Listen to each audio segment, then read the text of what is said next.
Good morning and welcome to General Finance for July 21st, 2025. Let's go to the agenda. Number 1, attendance roll. Before we get started, I know Councilor Amos Key, he has an appointment today, so he won't be attending today. Go ahead. Carrie Bomberry. Helen Miller. Audrey Paulus Bomberry. Dale Bomberry. Hazel Johnson. Melba Thomas. Elena Venevri. Cynthia Jameson. And also, I know Carol Green also had an appointment today. And also Dean, he said he might join us. I know he's on the paddling with the 2-row. And just joining us now, go ahead, Counselor. Councilor Greg Fraser. Thank you. Number 2, identification of media. I don't see any. Number 3, any changes, deletions, and adoption of the agenda. Is there a mover? Moved by Elena, second by Audrey. All in favor? Anybody opposed? See none, carried. Let's go to number 4, adoption of general finance minutes for July 7th, 2025. Moved by Helen, second by Carrie. Comment? Go ahead, Helen. Yeah, I was off on bereavement. So can we add that to that? Thank you. With that change, all in favor? Can we add that too? Elena's was off on vacation.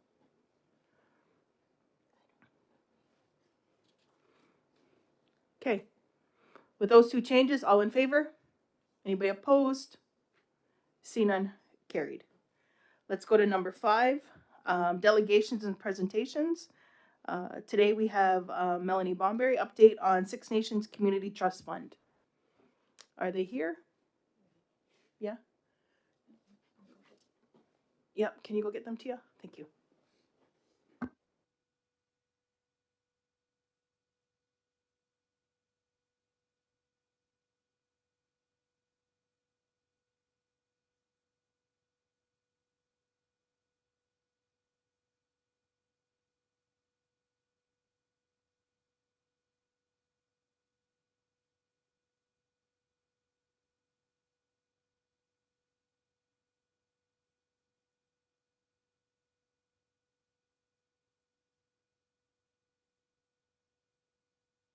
We're just waiting for them to come into the chambers.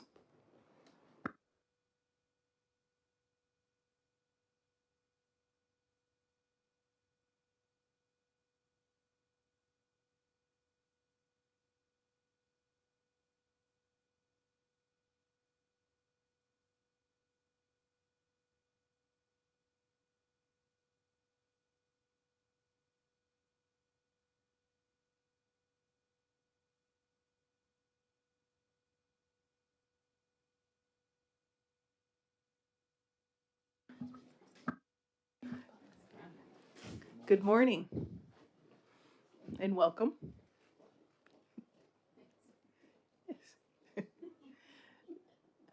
So when you talk, just push the button so the red light comes on. And go ahead, Melanie. The floor is yours. The chairs? Okay. Sorry, the floor is mine. Go ahead. So good morning. So we are here for part of the trust and so just to clarify, you were just asking for a little brief update of what the trust is, or is there other questions, or what is it that you were looking for specifically? Just an update what the trust is, where you guys are at, and then at the end we'll ask if there's any questions. Okay, so we did a PowerPoint presentation that Mel sent out this morning.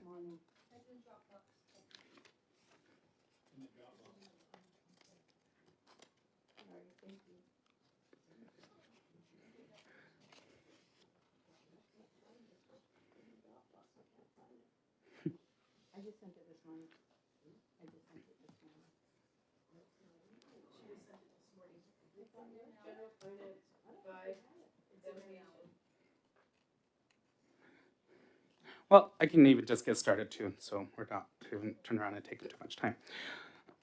Since the font is a little small and we're getting a little bit old, I gotta take my glasses off to see. So with this trust, the Six Nations Community Development Trust, I'm Kevin Martin. I'm the chair of the board. With Mel here, Mel Bunbury is our coordinator. So history of the trust, we have it began Six Nations Council being receiving percentage of the profits from casino dollars, and it was distributed to the community using specific criteria. Council began establishing a trust for the ONFLP agreement and suggestions for the Six Nations community. The trust also was established in 2003, and an agreement was signed in 2004. And this is the purpose of the trust to ensure the property is held in long-term assets for the benefit of the community. So our vision for the trust is to ensure the health and self-sufficient of Six Nations community. Our mission our goal is to help create, reinforce, and sustain conditions to improve the quality of life for members of Six Nations community. We emphasize approaches that address the needs of our community through an enhancement of our infrastructure, employment opportunities, healthcare, and we support social and economic development of Six Nations. So some of our core values would be independence, transparency, accountability, getting results, and fairness. So our trustees and we have 7 trustees. 3 are elected. We have, no, most of them are elected, but 3 are on reserve. We have 1 that's off reserve. We have 2 council and appointed trustees and an independent trustee. And then we have 1 coordinator.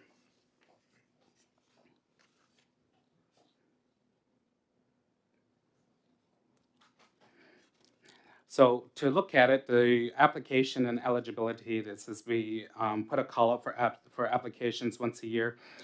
That is usually due at the last business day of June. Eligible for, oh,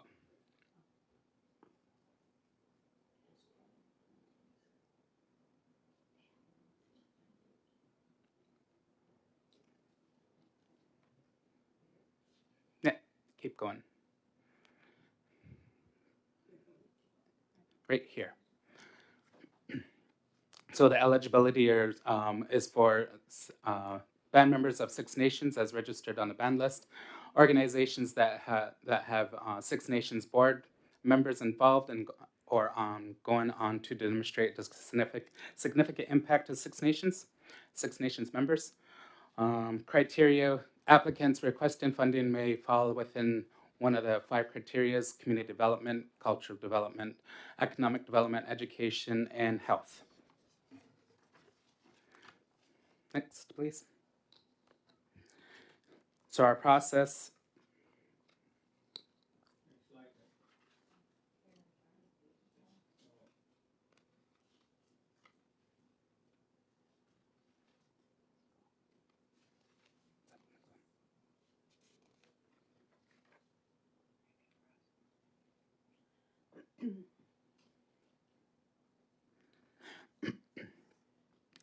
So part of the applications, we have a review process. This is once the applications have submissions, they put their submissions in. Again, it's due at the end, the last day of work business day in June by 4:30. Review process for the Board of Trustees receives and reviews the applications. Community presentations. Each applicant is required to complete a presentation of the application submitted, and presentation is open to the community. Final decisions, the Board of Trustees complete scoring applications. They come together to deliberate the applications, and successful and unsuccessful applicants will be notified probably towards the end of November. So again, one of the things what we look at is our presentation is usually done roughly around in September. So our projects approved since inception, since 2004. So in the past 21 years, we've approved $451,760.51. So this was a funding for 346 projects and 84 different organizations. So a total average of that dispersed is roughly around 1 million, just over 1 million a year. So this slide here just turned around and we just looked at the distribution of funds compared to Six Nations Council, which is $9,977,522.83. And to the community has gone to $11,474,237.68. So percentage-wise, it's roughly pretty close to 50-50 for what applications that have been done from council to what community our applications have. So our next slide here. So hard to see on this one. So it just said this is showing the last 10 years. So these are the last, so we'll just go the last year in 2024, 2025 year. So people who have received funding for this year, there was 13 applications, 13 were approved. Total amount requested was $1,161,000 and amount approved was $728,651. So we look at the last column as if there's any shortfalls of $432,922. So that was just one. That was just last year. So different things of what we look at too at the trust is that looking at, how can we turn around and make sure that community knows that there's this funding available. How can we increase our awareness in terms of projects and increase our applications and stuff like that. So different things of what we take into consideration and look at. Also, there is another spot in here that look at, so there was a couple different times that the Six Nations Community Development Trust has went outside of the application process. So different things have happened within the community. Council has came to us and received some funds for certain things, certain projects, and the other part was, the other application was for Six Nations Police. So that just is an example. So that one, that's not captured in these amounts because it wasn't in the application process.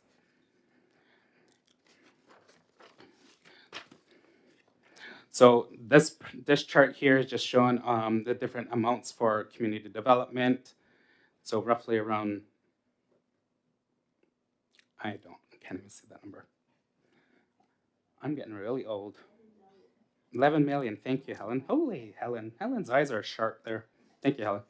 So, but being able to look at the differences between community development, cultural development, economic, education, and health. Audrey? Okay, where is the education money going to? And who applied for it? There's a number of organizations. Oh. There's a number of organizations that it'd be like Polytech and Woodland, and I can share the list. It's, yeah. So other places would be in like Gowanio, Everlasting Tree School. So different things that would have an education component to the application. Yeah.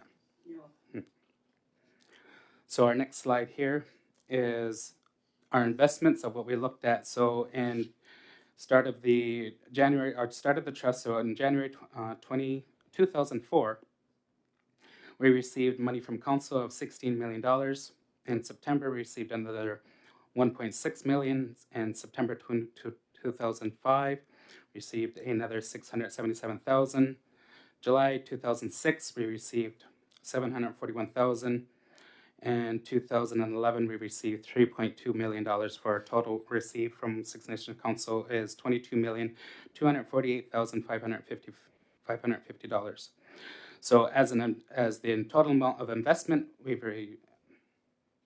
as of May 2025, our total investment is $17,632,531. So that's what we have in our terms of our investments, and then again, so it's a long-term investment. So what we turn around and disperse is the interest that we received that we receive in regards to that $17 million. Go ahead, Cynthia. Thanks, Bubba. Just on that, I think the slide before that one, it showed the transfer from council starting January '04 and 16 million, followed in that later that year and the next year by roughly 2, and then again in 2011 about 3.2. Is that like, do you get like one just once? So was one beginning of the Rama agreement and then replaced by OFNLG? Is that what explains that, or how is it? The 16 and the 1.6 was the initial investment to start the trust. And then as the years went by, the council was to give some more funding to help it grow. But those are just the other initial ones I got, and then that was it. No more came through. So those are all stay within the principal and then interest rates. That's what my question is. Is there in the agreement or whatever document there is that allows this transfer, did council commit to a certain amount every year or every 5 years, or just those initial transfers? Just those initial ones. They can send, but they haven't. I mean, it's up to council whether they send it or not.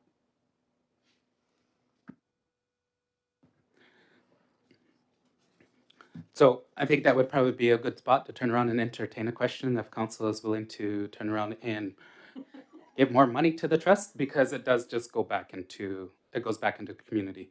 So like, again, it's what we turn around and what we have in the principal dollars, like the 17 million is what we have in the account right now. So again, so what we turn around and disperse is what we turn around and get back in interest.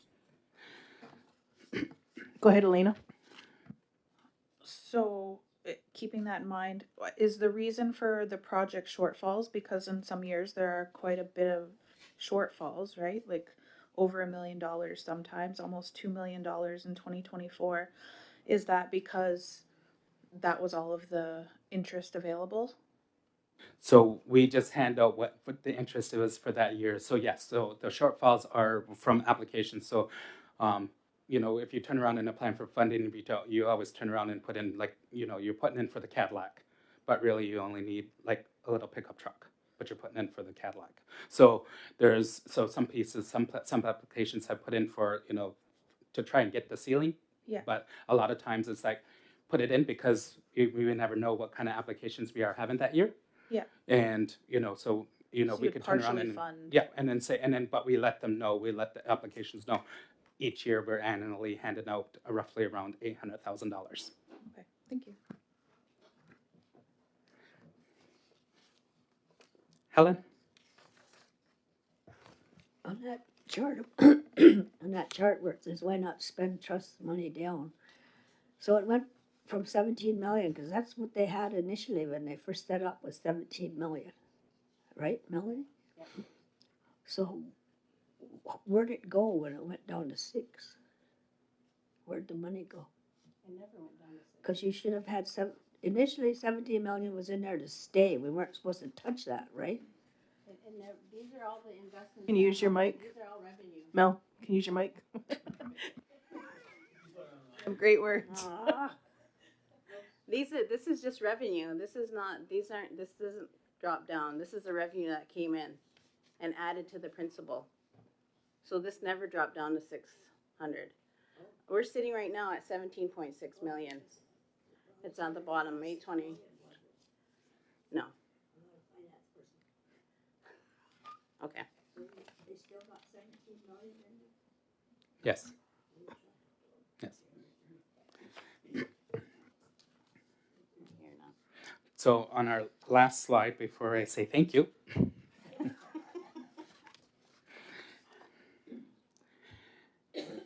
oh, no. Go ahead and then Audrey. Okay, thanks.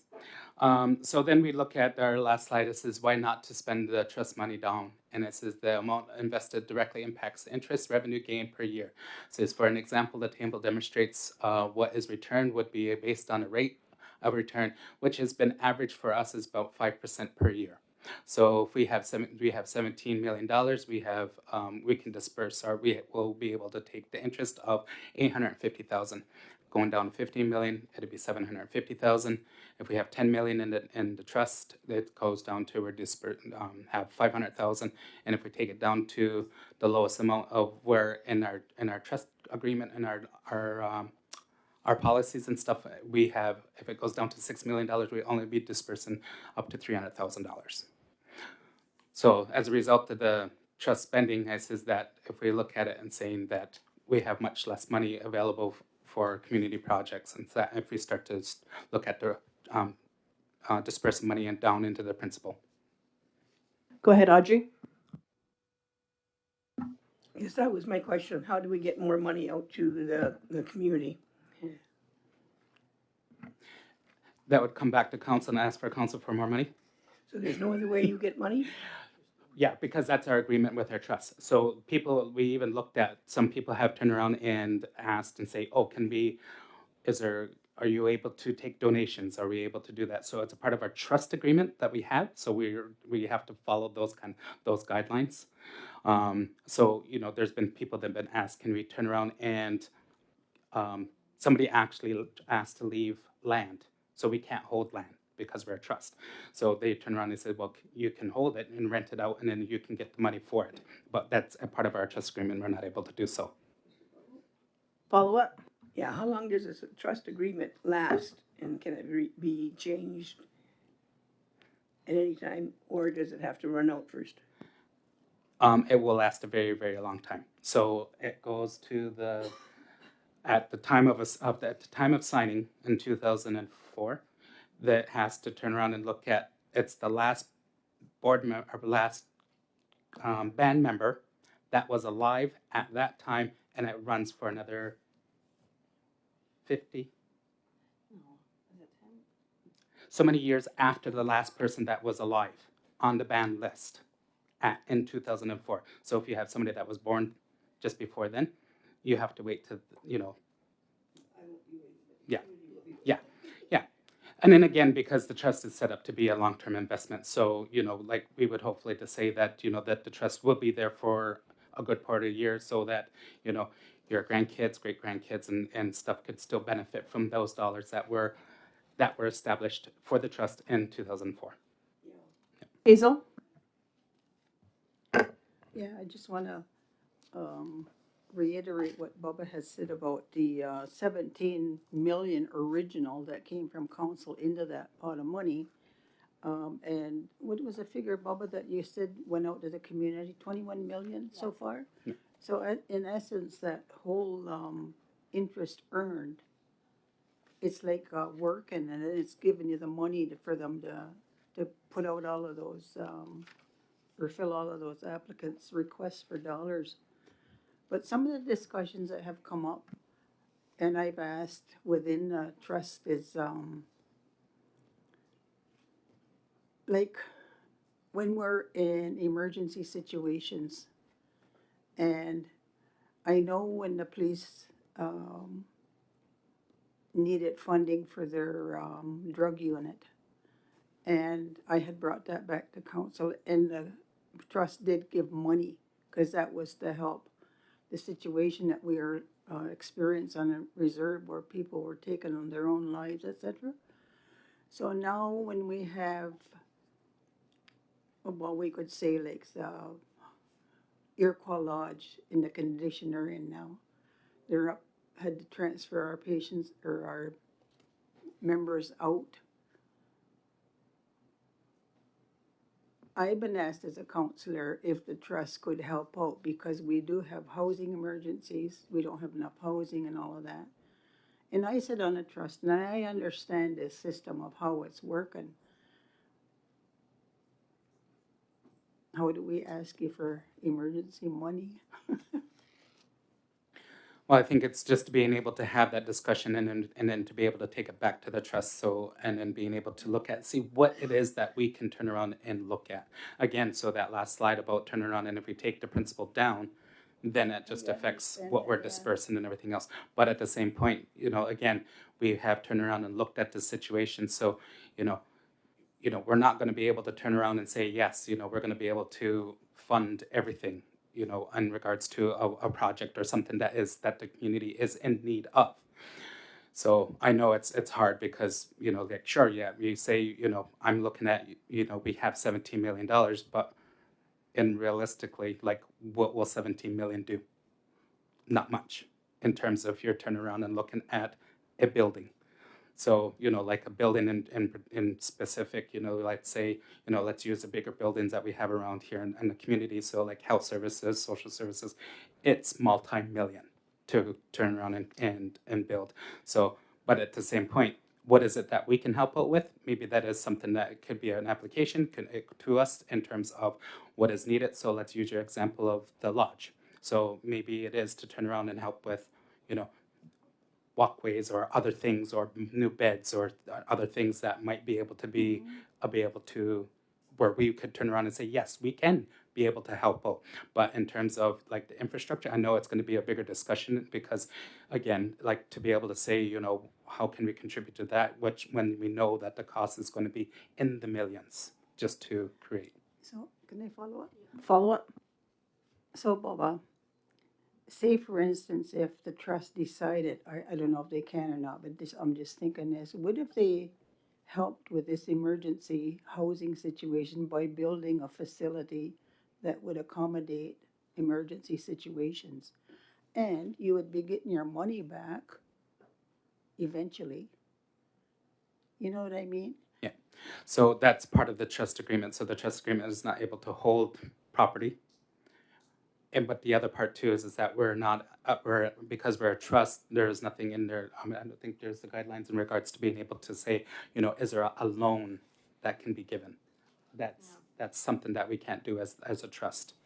So to turn around and say, oh, can we, ask for so many millions for that?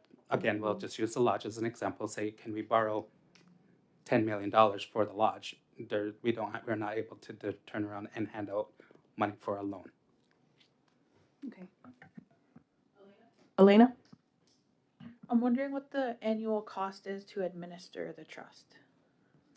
One of the fees that I seen was about 60,000 to administer the trust. Oh, for us? Yeah. Okay. So like honoraria. Yeah. and- So the administration budget is has been in between $100,000 to $150,000. Thank you. Dale?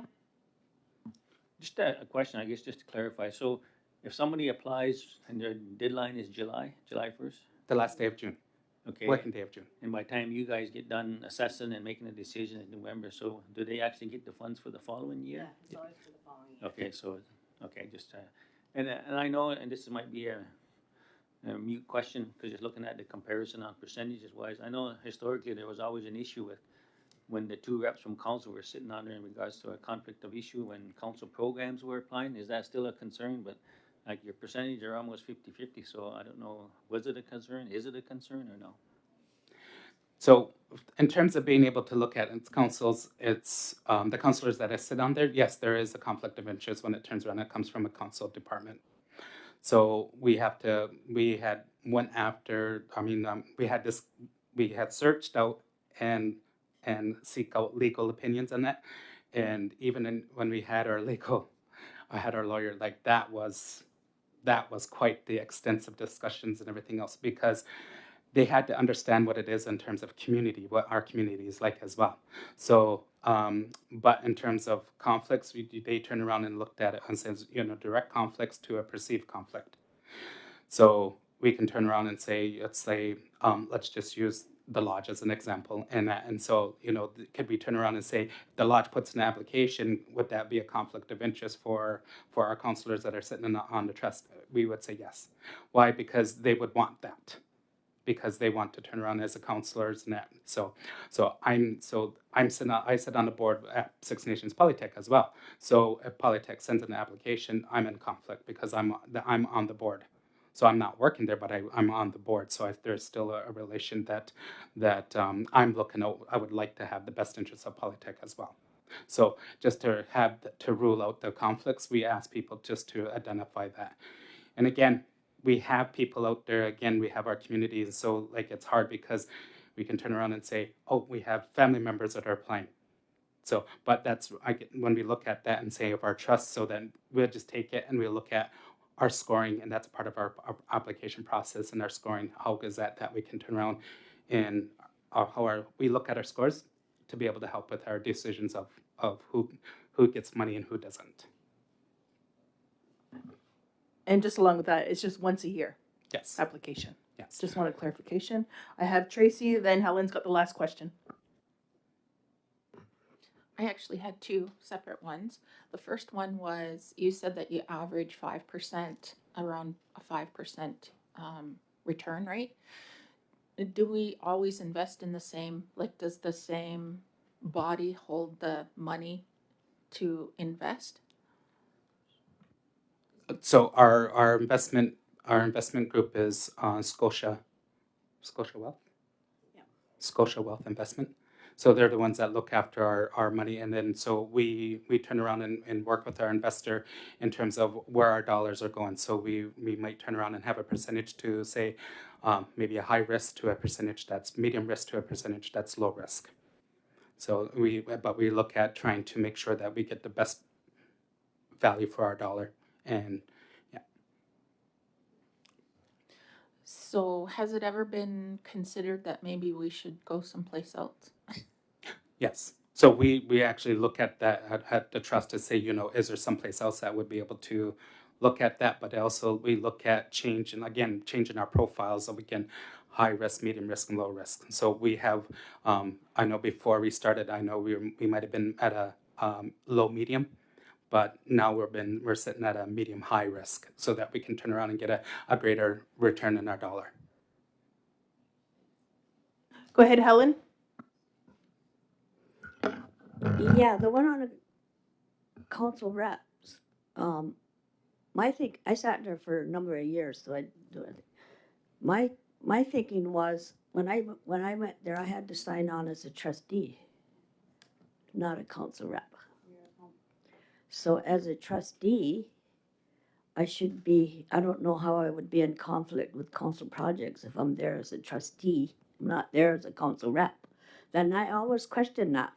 I had to sign a confidentiality thing. I had to sign on as a trustee. And I questioned why did they, in the agreement, why did they put two counselors on the committee if we had to sign on as trustees and if we would be in a conflict of interest? It doesn't make sense to me. Especially since we knew back then a lot of the projects that would be put in place would be council projects. So I questioned why would we be in a conflict? Because, why would the agreement put two counselors on there if the possibility that exists they're going to be in a conflict? Because it doesn't make sense to me. But anyway, I think we need to look at that. I never agreed with counselors having to go there and be a trustee. We're council reps. That's why we're sitting there, not a trustee. But that's how they set it up for some strange reason.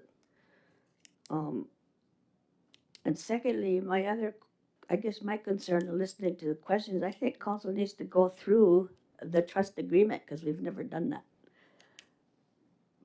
Most of council, I don't think, sitting here knows what the trust agreement says. And we need to look at that and figure it out because a lot of the questions are coming from not knowing what says in that agreement, like for us. So we need to do that. I don't know if somebody from, like you guys, can bring it to us and do an information session or whether we do our own information session. But especially the new counselors, they need to know what the agreement says. And I know that's what it says, but I always question that trustee thing with council. I felt like we were, and then when I had to sign a confidentiality agreement, I couldn't come back and tell council if I had any kind of concerns or if I thought something, like say for example, if I thought something was wrong, I couldn't come back here and tell council what was going on down there because I signed a confidentiality agreement. I'm there to represent council. I'm there to report back to council what's going on at the trust. That's what I'm sitting there for. But then the confidentiality thing says I can't come back here and tell them anything because I signed that agreement. So those are things it's been going on for years in my head. because it's been going on for years, ever since it started. So yeah, that's my thinking. You're a council appointed trustee, so you still represent council and you are the liaison between the two. Our meetings are open and you, Hazel brings back information. You can bring back information. We rely on you guys to give back and come back with us to tell us what's happening as well. So you're a council appointed trustee. It doesn't change that you, you can't say anything. Follow up? My question is, over the years, how many of the same people have been getting the money? I know when I sat there, it seemed like it was the same people coming up with projects to get the money. And then after that was gone, next time they'd come up with a different project and get money, because it's only certain people in our community that can write proposals to get money. A lot of people don't know how to do that. And I wondered over the years how many of it has it been of the same organization or the same people other than council that's getting the money, because I see the same thing over at the trust across the river. I think the same thing is happening there. I think pretty much sure it's the same people accessing the money over and over. So that's just a question I had. So yes, there might be repeats in terms of applications of people that are applying and stuff like that. So, but there is a number of different organizations. So we had went through on that one slide. There was 83 different organizations within Six Nations. So, but that's some of our discussions that we have at our trust table as well, to turn around and say, what can we do? How can we turn around and make things a little bit better? Can we turn around and make the application a little bit more better, so that, so our let's just say people who are not proposal writers, are common people that are not in that line, that they're able to apply and be able to get funding for, like, apply for funding. So that is happening. We are turning around, and we are getting some grassroots organizations that are turning around and coming in and applying. But again, it is hard, because then what we're asking for is, yes, we're asking people to do some work, and when it comes back down to reporting, we're asking people to report on what their projects are, what they're doing, and how it's going. So. Okay, thank you for coming in today, and we have our next delegation waiting. So, thank you. Thank you.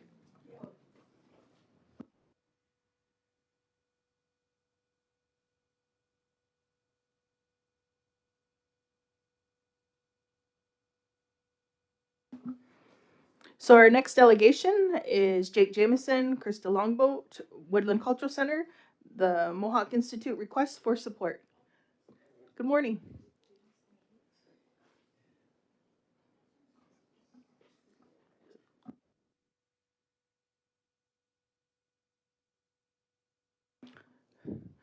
So welcome. Are you both talking, or I'll start us off. you guys start? Okay, Yeah. Go ahead, Jake. All right, good morning, everybody. So we shared a brief for the Finance Committee before arriving today, so I'll just maybe hit some of the highlights. So we're here today seeking support for Woodland Cultural Center's Truth and Reconciliation Day and Orange Shirt Day event that we're planning to host on September 30th, 2025. This event is going to feature the grand opening of the former Mohawk Institute residential school building to the public as an interpreted historical museum. So this will be happening on September 30th. Our plans are to have it from 10 a.m. to 6 o'clock p.m. It's one of Woodland's flagship events, of public events where we host and we highlight who we are now as Indigenous people, showcasing our history, exemplifying the strength of our community and the youth by having local Six Nations elementary school students provide an opening in the language.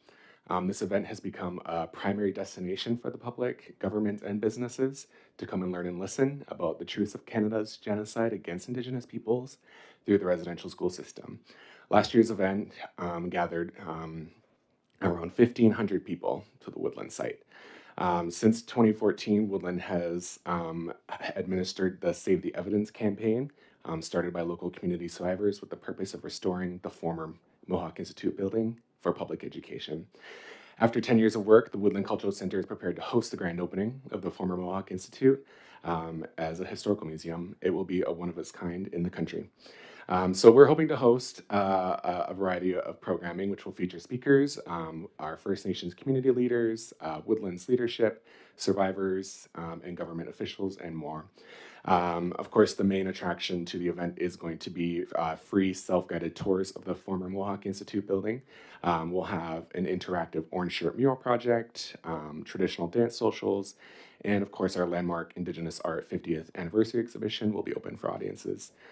Um, this event also allows us to collaborate annually with our local Indigenous organizations in the Brantford region, so including Brantford Regional Indigenous Support Center, BRISC, Brantford Native Housing, BNH, and the Aboriginal Health Center to help expand our impact and reach to our urban Indigenous community members and other First Nations communities.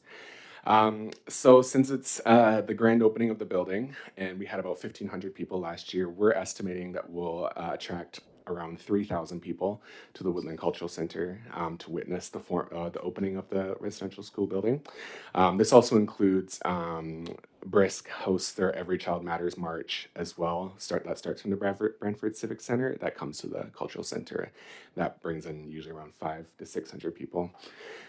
So at the time of writing this brief, we have one commitment of $6,700 from the Department of Canadian Heritage, which was not the full ask that we had got. We're also, I think we were denied TELUS and Downey Wenjack funding as well. So for the funds that we do have, we have enough to cover our tent and table rentals, honoraria for our social singers and survivor speakers, and some first aid and insurance coverage.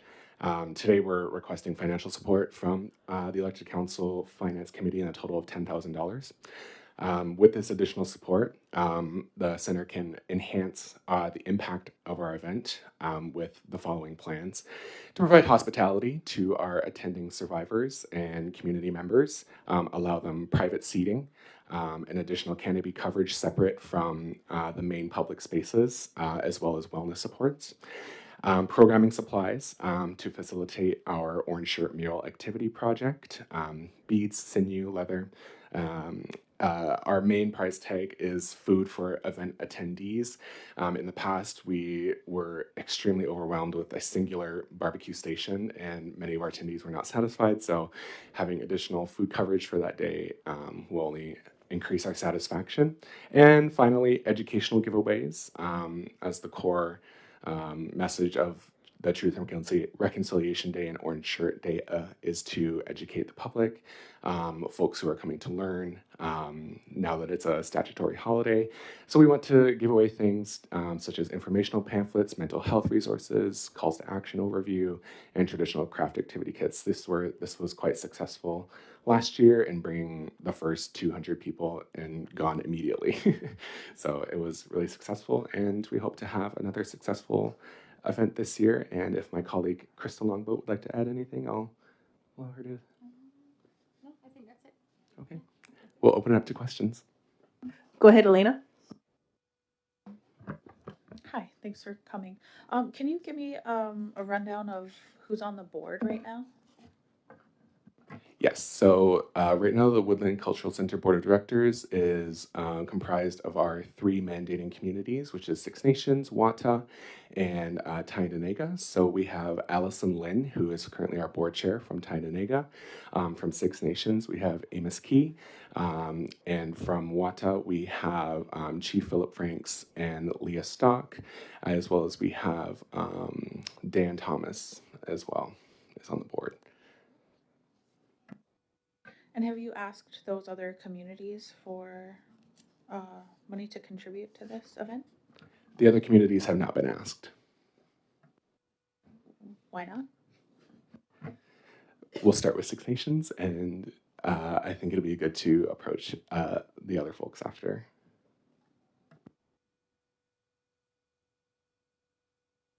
Go ahead, Melba. Can you push the button? There you Jake, go. what about HDI? Have they been asked to donate? We have not approached HDI. Will you be? Yes, as the date approaches, we are definitely seeking our alternative routes for funding. As I mentioned, we were denied TELUS and Downey Wenjack, which were some of our core funders from last year. Any other questions, comments? Audrey? I think it's a good idea and I'll move to support it. But I too am concerned with that you're only relying on Six Nations when it benefits other First Nations too. And I think we should spread the requests out. So I'll make that a motion, Chief. Thank you, Audrey. So there's a motion, so it's the full 10,000, or if it's, Do you need more than that? Like, are you going after more money than that?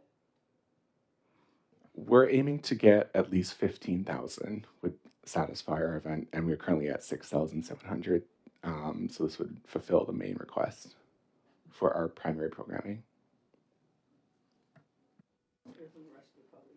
so you're taking your motion back off the floor? I'm just gonna let it sit for a minute until somebody's got a better idea. Okay. Helen? Well, I was up there last year. I went on a walk. My leg got sore, so the policeman had to drive me over to the Woodland Cultural Center.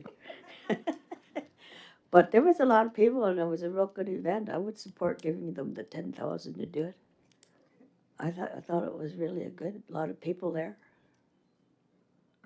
I'd just like to add, last year we had around $60,000 for the event that we hosted last year, and so we're definitely significantly lower in the funds that we have this year.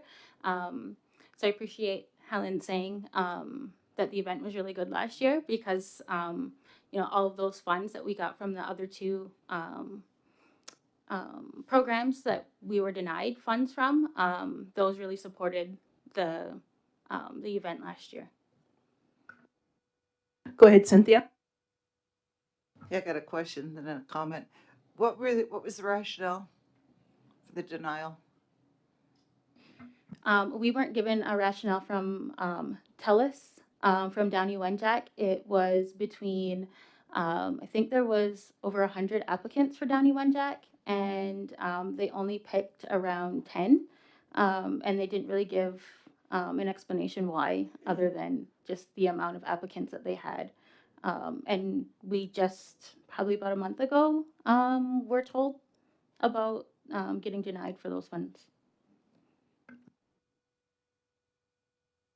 Follow up? I'd second Audrey's motion with the proviso that the Woodland, up to 10,000 as per your request, provided Woodland also seek funds contributions from the other two members and the, as Melba suggested, HDI. No, I got Greg. Sorry, then Elena. Good. Go ahead, Elena. Would you be willing to open up the event to local food vendors so that there are other options and enough food for everybody? We've done this in the past with other events that we've hosted, and we've done it with September 30th previously as well, where we had asked for food vendors and nobody showed up on the actual day. And so it's kind of difficult to rely on food vendors for the day when they don't show up on the day. So we've been kind of playing around with other ideas as well, to either, like, the money would be used for a caterer to come in and provide all of the food, and then as well as having the free barbecue. So those are just some of the ideas that we've had as well. Audrey? Yeah, I'll hold with my decision at the 10, so I wish I would have had that information right after kick that, because that's the compelling argument right there. And also, I'd like to ask a question, that is orange shirts. Is there somebody from Six Nations making them so that the money goes back to local economy? So we sell orange shirts at the Woodland Cultural Center, and it has the outline of the Mohawk Institute building on the T-shirts, and that's usually one of our biggest sale days. We have to have a staff member just for selling orange shirts that day. Is it online ahead of time? Yes, yep. So our orange shirts are for sale in our gift shop, and it's online on our website as well. Hazel? Okay, Audrey. So yours is 10,000. Cynthia, are you seconding that? Are you okay with the conditions, or you just want to straight 10,000? She says up to 10,000. 10,000, I know they're gonna go to 10,000, and I know they're going to own asphalt, so yeah, that's fine with me. Cynthia? Just to clarify, Audrey, my condition was up to 10 with the proviso they'd go ahead now, not September, to request from the other two communities that are involved as well as HDI. Yes, that's good with me. And I think also, is it possible to have our logo? Yes. Thank you. So the logo goes on all of our advertisements anyway. Okay. So it's been moved and second. All in favor? Anybody opposed? See none, carried. Waive second reading. Before that, Jennifer, where's the money coming from? OFNLP added to the motion. Waive second reading. Moved by Audrey, second by Cynthia. All in favor? Anybody opposed? See none, carried. Okay. Yeah. Yeah. Have a great day. You too.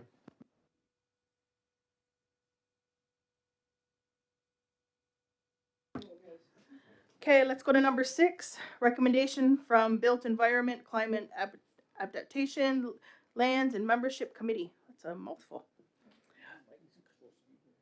So it's moved by Hazel, second by Leslie, and Leslie's not here.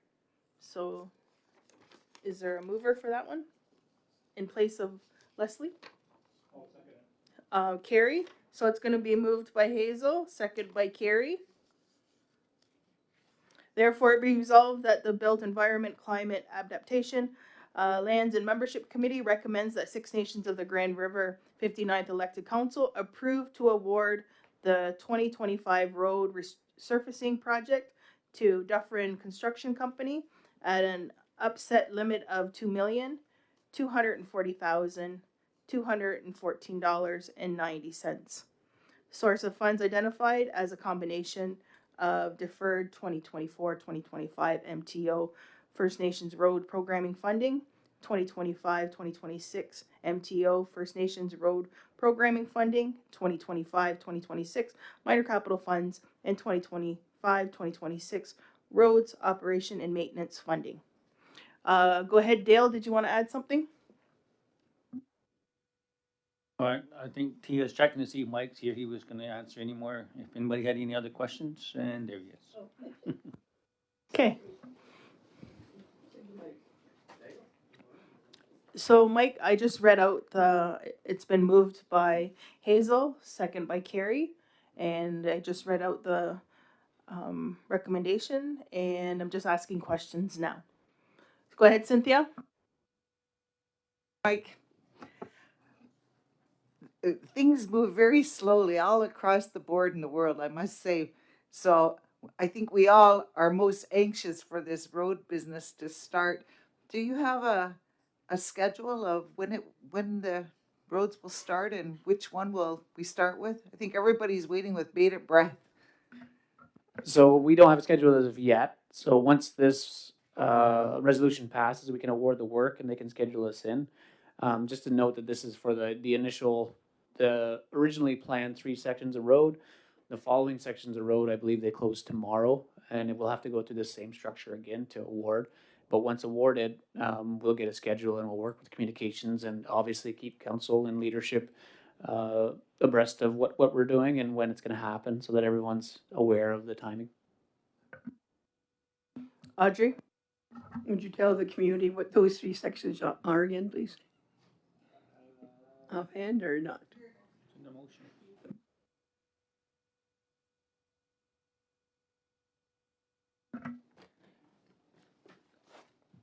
3 sections of road that this is for specifically, are Road 152. So within we have numbers for our roads internally, so we know where they are. But that's fourth line between Mohawk and Seneca Road, Road 157, which is fourth line between Cuga Road and the tracks, and Road 243, which is Chiefswood Road between second and third line.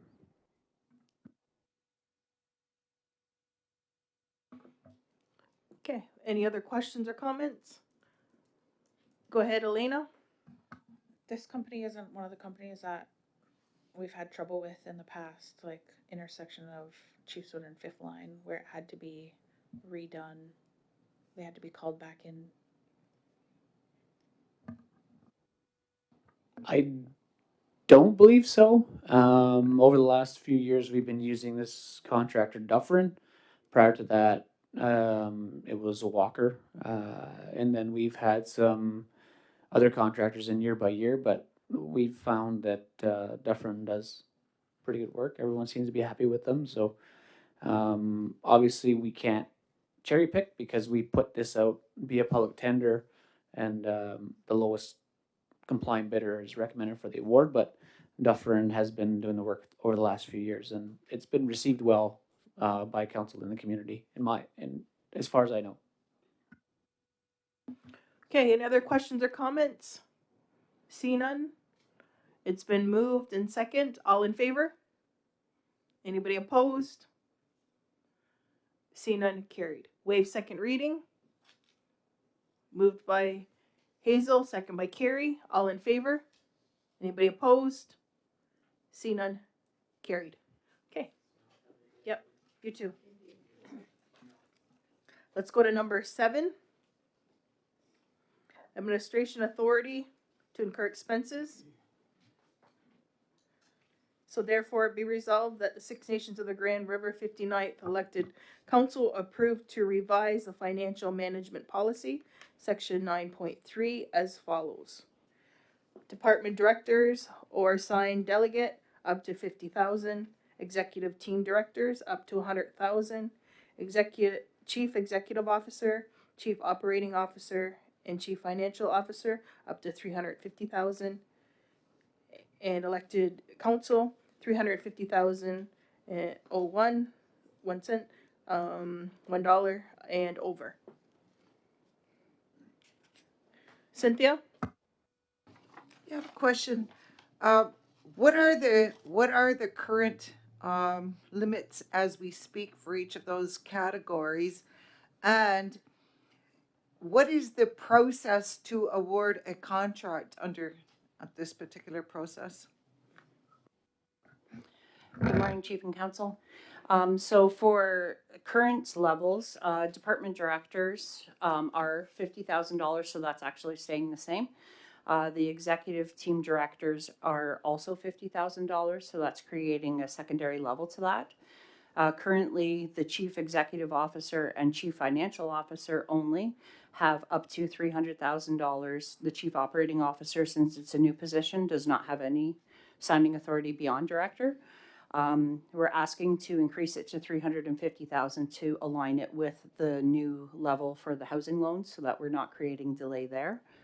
And for the process of awarding contracts, depending on the size of the contract, obviously, is dictated within the policy whether or not it needs to go for a tender or not.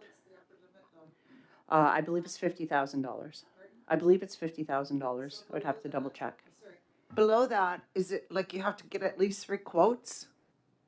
Like, how do we prevent people from just getting their pals all the work, is my concern. We do try to get 3 quotes when time is of the essence, like if time is not of the essence, I would say. And also if it's significant, but it's not in the policy for any contract, regardless of size that we do get 3 quotes. Follow up? It must have been removed because it was always in there, and that's very, very important. We're talking about not our own funds here. We're not a private entity, and that would prevent, again, not saying you guys would be up to shenanigans, but it prevents such from occurring. Go ahead, Carrie. Yeah, with on the third one, wasn't it in there where they needed two signatures to approve that 350, like the CFO and CEO? I thought it was both of the signatures had to be there to approve it. I thought anyway.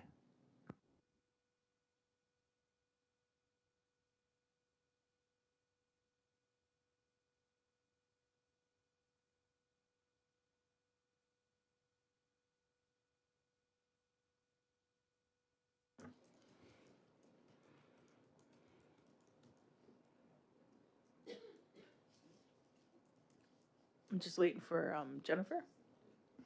Yeah, I'm just trying to pull up the policy, sorry.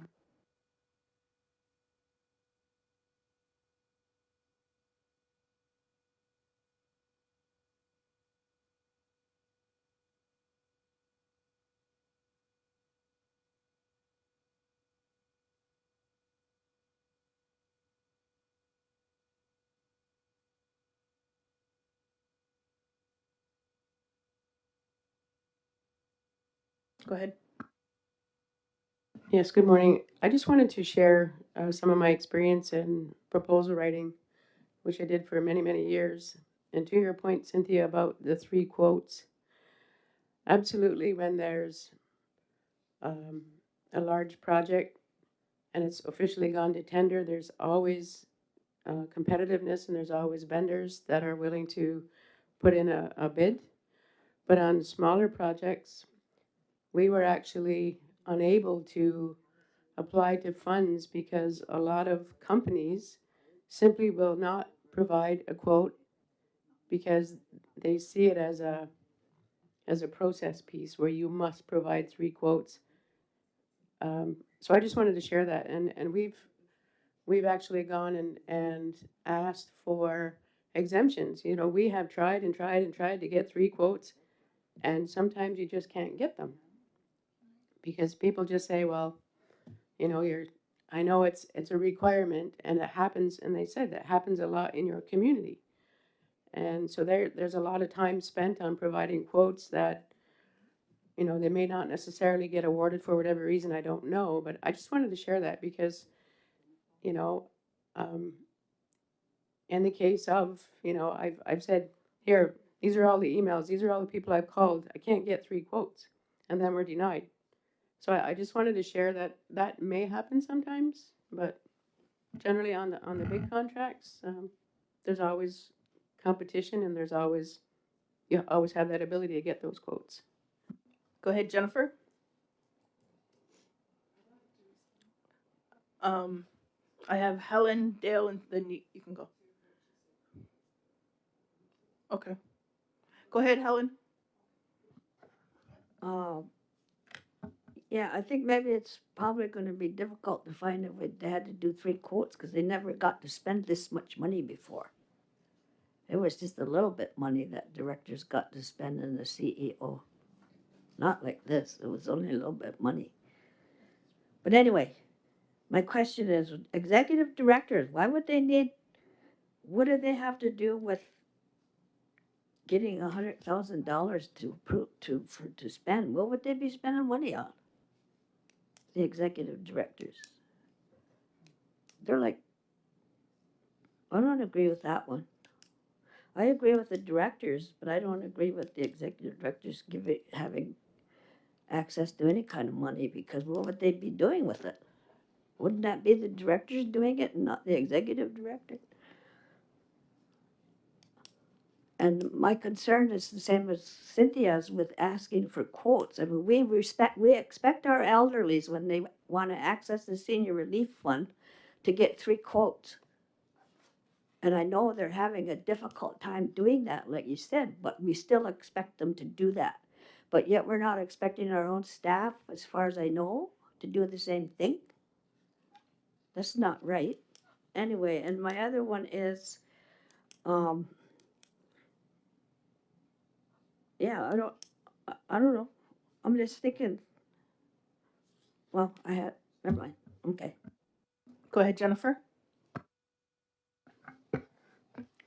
For the executive directors, there's directors that report into them, so it was to alleviate some of that flow into the chief executive officer and the chief operating officer.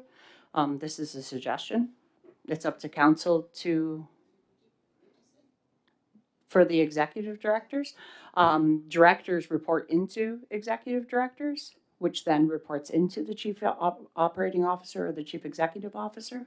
So it was adding another layer to try to alleviate some of those things for the chief executive officer and chief operating officer. This is a suggestion. It's up to council to either take the suggestion or deny the suggestion. Either way is fine. But that was the recommendation that we came up with. As for the tendering policy, if it's over $50,000, we need to get the 3 quotes, is what's in the policy.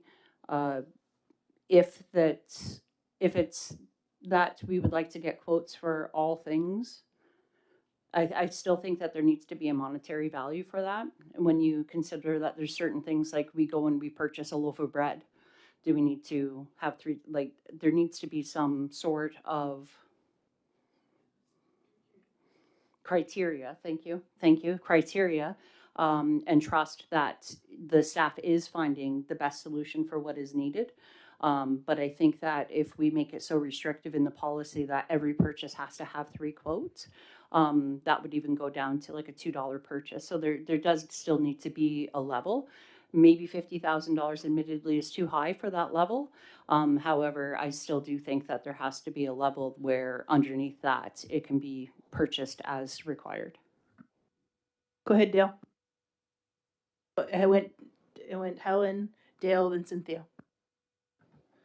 I know there's a tendering policy that we had got to adhere to, and there's the finance policy. So both work together.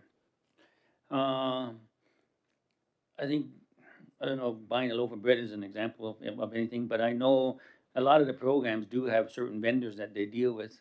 But I agree with Helen's comment about getting quotes, because sometimes if you're buying a new photocopier and stuff like that, I think there's certain technology that you can shop and compare and look at things. And I know these are amounts are, and again, it's just me going back from when I was here 8 years ago. These amounts are very high. Because I know when I was here, I think the upper limit for the SAO at the time was 50,000. And just touching on Carrie's point, the 50,000 was in conjunction with the director of finance of the day. So either he did or I did. We couldn't spend 50,000 unless we both agreed. And again, we had to adhere to the tendering policy and the finance policy. So I don't know if those have changed to be reflective of what the ask is here. And my only other concern is in relation to, because I was reading your briefing note there in relation to housing loans.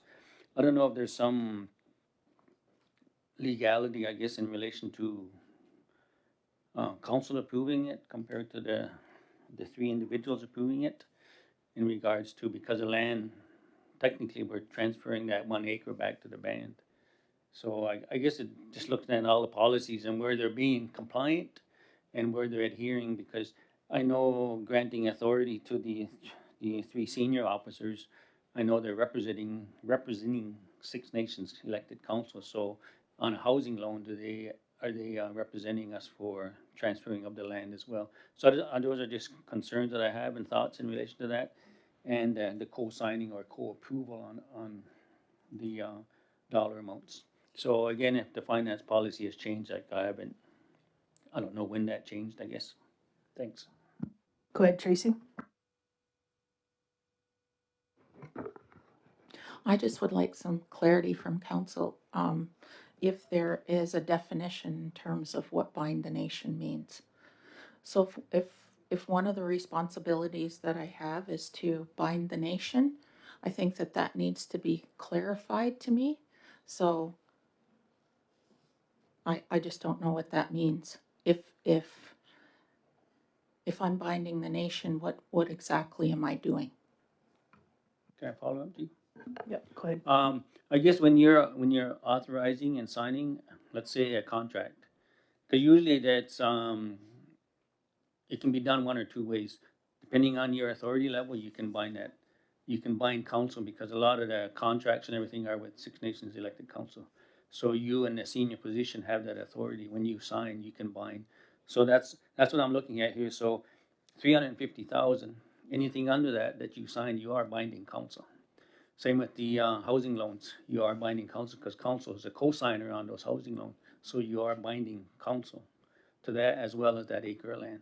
So and that's just what I'm looking at. So that's where the authority have, whether it's Jennifer or yourself or Deborah, I'll have that authority, and then you will be binding the elected council. Okay, I have Cynthia, then Hazel. Thank you, finally. You're welcome. I just noted you had something from Dale, and then you went immediately over to Tracy. She was like a follow-up, which makes sense. But that, I just want to know, I was following up to what Linda was saying. So it kind of gets lost, but that's where I was at. But what Linda was explaining was the difficulty when it's a lower amount to get 3 quotes. And who knows what state it's in now. But and also one needs to differentiate, which Dale did. A tendering process is quite different than a quote system. A tendering process is for a large process, a project rather, and it's very involved, and you have to have a special day set aside for the opening of tenders and a recording of tenders. It's a big deal. Getting quotes, as Dale already pointed out, should be captured in our finance policy. Those are things of value less than whatever the limit, bottom limit is and above for tendering. Totally different. And then also when one gets quotes, and again, I don't know the state now, but to answer Linda's concern, a lot of times you can't get what the requirement was. You would have to be able to demonstrate you keep your backup notes, that you sent requests out to at least three, or however many you did, and then you show the responses. So you've done your duty. If nobody responds to it, you've got that document. You're backed up. It was a fair process. Then you continue. I just wanted to point that out. And there was always a lower limit, like that would be plain silly getting quotes for a loaf of bread. I don't know who said that, but that's right ridiculous. And off the top of my head, I don't remember what the lower limit is. It seems to me that was supposed to be set, and part of it's based on assets. We're also supposed to have an asset policy, asset retention policy, and that's part of where the lower limits come in. Like something with a life longer than 1 year would fit that bill. But that's why I was wanting, because I wanted to respond to what Linda was saying. Go ahead, Hazel. Yeah, I just wanted to respond too to what Linda was saying. I was just wondering, uh, when you go through a process and then you don't get any, like for quotes, and people don't wanna quote because it's, probably not worth their while. I'm wondering, couldn't you have a standing listing of contractors that you could pull and have a set amount so you don't have to go through all of that? I don't think it's a case of anybody, I don't know, maybe it could be, I suppose, but if you pick your friend or whomever. But some of these tasks, I think, can be just awarded to a standing, go through a standing list of contractors that would do the smaller projects instead of going through all of the tendering. But it would have to have a set amount that would identify when you use that or when you have to go to a full tendering process. Just a suggestion. Thank you. Helen. Yeah, so if this goes through and you can approve up to 350,000 for projects or whatever, so you would be reporting to council what the projects were and how much money it was, would you not? Would they not? Because the reason I'm saying that is people were asking me what that line was that was going down Fourth Line when they were putting in that line down Fourth Line, and people kept asking me, "What is that? What is that?" And I didn't know what it was. It's my understanding that Scotia was putting in a fiber line to Stone Ridge, but I don't recall it ever coming across the council's table to do that. So those are the kind of situations I'm talking about. If somebody does a big project and then people want to know what is it, and I don't know what it is because I'm not privy to the approval process, that's when it causes issues for me. I don't like telling people I don't know what it is. And it took me a long time to find out what that fiber line was. I didn't know what it was, and I was asking all kind of questions, and finally I found out what it was. And then I got thinking, I don't recall that coming across council's table, so somebody must have approved it. And I'm sure it costed a lot of money. But anyway, those are the things I'm thinking about. If you can approve up to $350,000, and you do a project for 300, and somebody's coming to me saying, "What is this? And who's doing it?" And I'm saying, "I don't know," because I didn't have anything to say about it or nobody reported it to us. So I think we need to have a report on the projects that's being approved, whether they're big projects or little ones, so as we know when people ask us. Cynthia? Just looking at that particular recommendation, it's, what does it got here? Be it resolved, council approved to revise the finance management policy section 9.3. So if it's approved, it's just that section. I would hope, and maybe in their preceding 9.3, there would be a 9 point whatever it might be. That's normally, and again, this is the finance policy, not a tendering policy. You need to differentiate. They're totally different beasts. So are you able to tell us, Jennifer, is there in that section of the finance policy something, there's usually something that identifies for any amounts above, and again, we wouldn't be going getting a quote for a damn piece of loaf of bread. That's ridiculous. There must be a provision in there. There's usually a lower limit. Anything above this, you get your quotes. And there should be also a procedure about this quote business. For anything above this, you get 3 quotes and make best efforts. I forget what the wording was. Make best efforts and be able to demonstrate. So again, if people don't respond, we're not sitting here forever not getting it done. You would just keep that as backup, that you sent it out and what you got. Are those sections? I would have to think maybe would save us a lot of our breath sitting here. Go ahead, Jennifer. In the financial management policy, it does refer in sections to go to the procurement policy for some of those other details. In Yes. So in 9.3, after the table of which we're trying to change, it states SNGR staff may purchase all supplies and services required by the department subject to the following. And then it says supplies and services not exceeding 50,000 that may involve a procurement process if initiated. The director has the authority to designate this responsibility at the dollar amount that they deem appropriate up to $50,000. So that's for delegating from a director to an alternate so that they can have some signing authority as well. Supplies and services of $50,000 and $1 or more, but not exceeding $300,000, which may involve quotations to be called after receiving the correspondent approval. Tenders shall be called for supplies and services of $300,000 or more. Sections 9.3 A, B, and C above, which this is inclusive of, are also subject to the provisions set out in the procurement policy. Please review the procurement policy for more information, is how it's stated. And then it's further states all expenditures involving commitments exceeding 1 year must be reviewed by the respective directors and by the respective committee, and then must be approved at general finance. Follow up?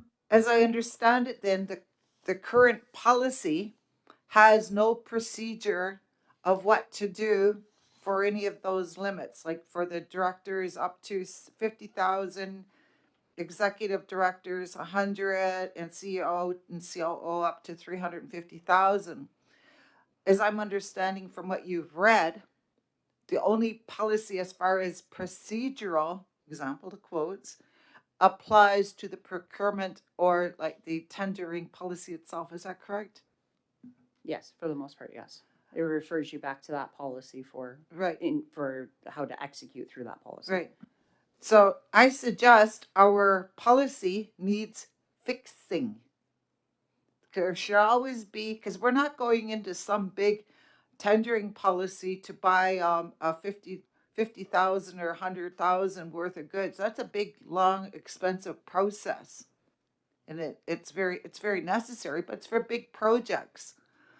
So my recommendation to council is not to proceed on this until the finance director comes back with a procedure, such as like we've described it already, for amounts for the purchase of amounts under these limits, under the tendering policy limits. Okay, how's council with that? For it to come back to next finance? Is that okay? Yep. No? Okay. Go ahead, Dale. Yeah, I mean, I think if Jennifer can verify with the policy as well, so that we know what's there. I mean, yeah, we can go ahead and read it, but in relation to how it impacts is just as FYI to us. So, and the only other question I got maybe for Jennifer as well is in relation to the three. Is it or just each one? Like the COO, CFO, and then CEO.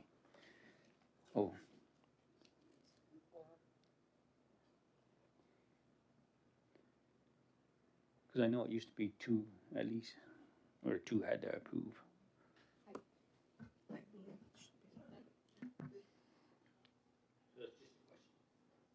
I don't think that it's I'll have to review the components of the policy to know for sure what it states, but I know in this area it says the CEO and CFO, right? So on this, we could still make that where it's two of the three. The purpose of this was obviously to try to streamline things so that we're not holding up on the process and being able to still be agile in our operations up until that point. But I can look at the verbiage in the policy to make sure that it's stated specifically that it would be two people as opposed to one person. Yeah, and my only other concern, I guess, is because I know you referenced it right in your briefing note, is the actual housing loan component. I don't know if there's any issues around that in relation to council approving or you guys approving it. That's all, just in regards to the land and everything else. Tracy? I just have one request, before you put this, I guess in abeyance, or what you're choosing to do, is that currently our COO only has a $50,000 signing limit. And I think that if I could request that she at least be moved up to the executive team director suggestion at 100,000, that would be helpful to me. Yeah. Did anybody want to change that today or just bring it all back in the next finance? Okay. So I'll let once. Okay, Jennifer? Yep. Okay. Thank you. Okay. So number 8, motion to adjourn to go to in camera. Is there a mover? Moved by Carrie, second by Audrey. All in favor? Anybody opposed? See none, carried. Thank you for joining us today and have a great day, everyone.